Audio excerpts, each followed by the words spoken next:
It's funny. It is. Huh? But, Skip, I think also Jerry got an opportunity to see what Ben DiNucci and Cooper Rush and Gilbert. What another guy did? Another guy start? Garrett Gilbert, Andy Dalton. Look, Jerry's like, man, I might just have to, hey, Steven, and Jerry Jr., and Sean, I just might have to bite this bullet. Because, Skip, I think the thing is that what Jerry is seeing, the price that he wanted is not going to be there. So even in a year in which the cap is going to come down, the number for the quarterback is not going to come down. They say if you want to see what a person is really worth, let him hit the free agent market. And Jerry knows if Dak hits the free agent market, Skip, it's over. He'll lose a bidding war. And that's why you do everything you possibly can to prevent guys from hitting the market. Because if they hit the market, somebody's gonna bid a king's ransom for him, and it's gonna put you in a bind where you can't sign him. So for me, I've always thought Dak had the leverage for the simple fact, and now he has even more leverage because guess what? Where he was hoping they continue to lose and they'd be in the top 5 and he could get a quarterback. Now they're all the way, they might be, 9, 10, or even 11, and the quarterbacks that you possibly thought they might can get one of is not going to be there when they're picking. So they're up against it. And Jerry knows, Skip, even if you franchise Dak at $38 million, Steven said last year you want to keep the quarterback around 14% of your cap. Well, if you give Dak 37.7, basically $38 million, that's 22% of your cap. That's 8% more than projections said you should give a quarterback. But you only got yourself to blame. You had years and years to get this done. And you chose to keep punting the ball, kept betting against Dak. And that's going to come due, Skip. They're going to have to pay Dak. And he's right. Dak has the leverage because Jerry just saw what happened when Dak wasn't in there. They lost, and they look bad in doing it. Okay, I interpreted these comments from Jerry Jones very, very differently than you did. I laughed and I laughed and I laughed at Jerry because this was vintage Jerry Jones. Of course. This was classic PR spin from Jerry because bad blood lingers between Jerry and Dak and the agent. Okay, it got do not invite him bad at the end of the negotiation before it had to be broken off. And Todd France is still his agent. He is still his agent. So to me, this was classic Jerry trying to mend the fence before he goes back to trying to rope the prize steer, who is Dak Prescott. And he is a prize steer. I got that. But I don't think Jerry believes that Dak has any more leverage than he had the first time around. And what made me laugh about this was he raves and raves about how valuable Dak is. I don't know how you could have any more leverage. His evolution as an NFL quarterback has been nothing short of a perfect picture. Really? I don't know about the perfect picture. That's why he said, I offered Dak all that money to begin with, all that money. So I don't know what the reports are, 35, the report said 34 and a half. I read 34 and a half is what they got to. I don't know what to believe because I've seen higher marks of that, higher speculation about how much was offered. But whatever, it's somewhere in the mid-30s. I believe that Dak and his agent wanted somewhere in the low 40s because they saw what was coming from both my homeboy and Deshaun. And they stood firm, and Jerry dug in, as he always does in most negotiations, except with stars. And this is the first star negotiation where he didn't cave in. He dug in.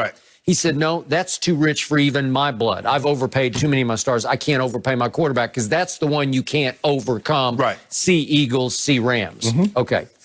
So I laughed at this because he's basically saying, let's get back to the table with some good spirit here in this. Let's revive our good spirit in this negotiation because he said the issue is how do you come together?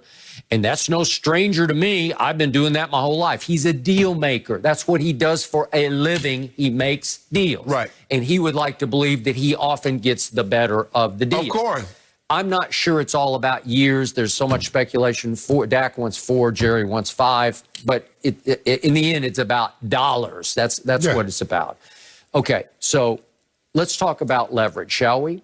You can argue that because the cap is going to plunge, that Jerry can just say, hey, I don't have it right now. So don't tell me that's not leverage. I agree with your draft pick idea. That would have been real advantage Jerry Jones if you're up there in the top 3 and you've got a chance, a shot at Justin Fields or whoever, or maybe even who knows what could happen. Okay, now let's talk about leverage. I'm going to be completely objective, and I need you to respond to this and tell me where I'm wrong or right on this. Okay.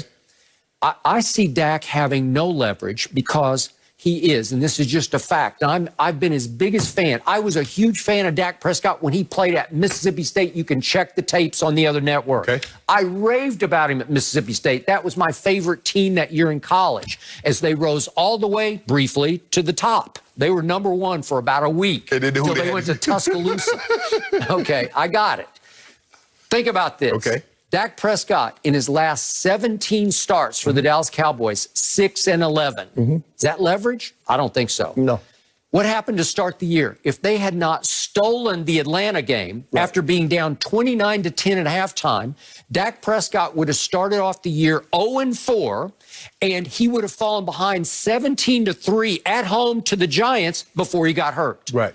Okay, help me out. So he was on his way to maybe being even 0-5 to start the year. Is that leverage? That's not leverage, but what you told me, Dak said was Skip. When I heard you talking, you said it was the defense. You said it was Rod Marinelli and Jason I Garrett. got it, but what do you always come back at me with? Yeah.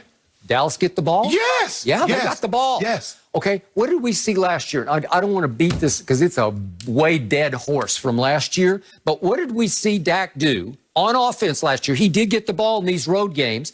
At New Orleans, the offense scored 10. At New England, the offense scored 9. At Philly, in the game of the year, do or die, sink or swim, make or break, 9 points. Okay, 10, 9, and 9. And remember what happened at home against Green Bay last year? They fell behind 31-3. Did Dak get the football a few times? Yeah, he did.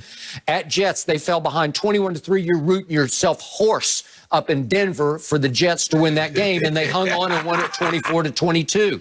And then Buffalo on Thanksgiving, it was almost as embarrassing as the Washington game was this year on Thanksgiving because they fell behind 26-7. And then at Chicago on that Thursday night, remember Troy Aikman up in the booth? He's just saying, my God, you know, they've hit bottom this time. Well, they fell behind 24-7 to the Bears, to Mitchell Trubisky's Bears. The question is, Skip, if you let Dak go, are you ready? Or do you believe if they let Dak go, are they going to rebuild, or they going full steam ahead? Okay, I got it, and it's a great question, and I agree. It's like you're stuck. Yes. Just the way the Eagles and Rams are stuck in different ways.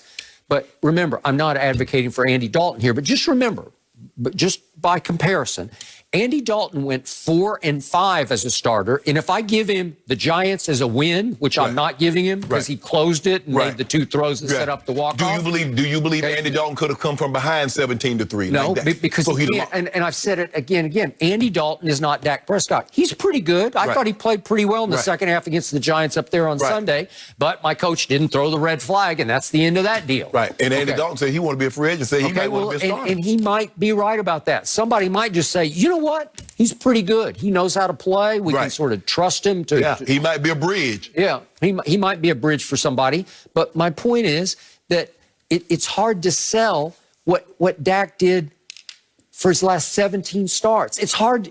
I don't think he has any more leverage. So what are we going to do about those 2 divisions? What are we going to do about the 13-3? What are we going to do about Offensive Rookie of the Year? What are we going to do about those 2 Pro Bowls? Do those not factor in? Well, sure they do. Okay. But of late, again, maybe as you say, it's just a bad football team going south and it sort of dragged the quarterback down with them. But what have you always told me? Empty calorie yard. Yes. Well, Dak's become the master of the empty calorie. Am I right? I know another guy did that too, but you ain't saying anything about that. But that's not here nor there. You know. I don't know. In Central Florida. Central Florida? Yeah. Oh, you mean the GOAT? Yeah. Well, he is the GOAT. He the empty calorie king. And Pro Football Focus says he was the second best quarterback in pro football. And we're going to talk about that in just a few minutes here on this show. But anyway, Skip, I just think the thing is, although Jerry, look, we know Jerry says a lot of things and to get people attention and talk about it. Jerry doesn't believe that Dak has the leverage. But I do believe Dak has the leverage because Jerry, Skip, is the second year in a row they've missed the playoffs now. Now, they look bad this year. Now, think about what's affecting Jerry is that networks are now flexing them out. See, you know what? I agree. Jerry can deal with a lot of things, Skip, but Jerry likes being on TV. And they flexed them out. Yep. And say, we'd rather see Cleveland and Giants over the Cowboys? I just think we're headed for a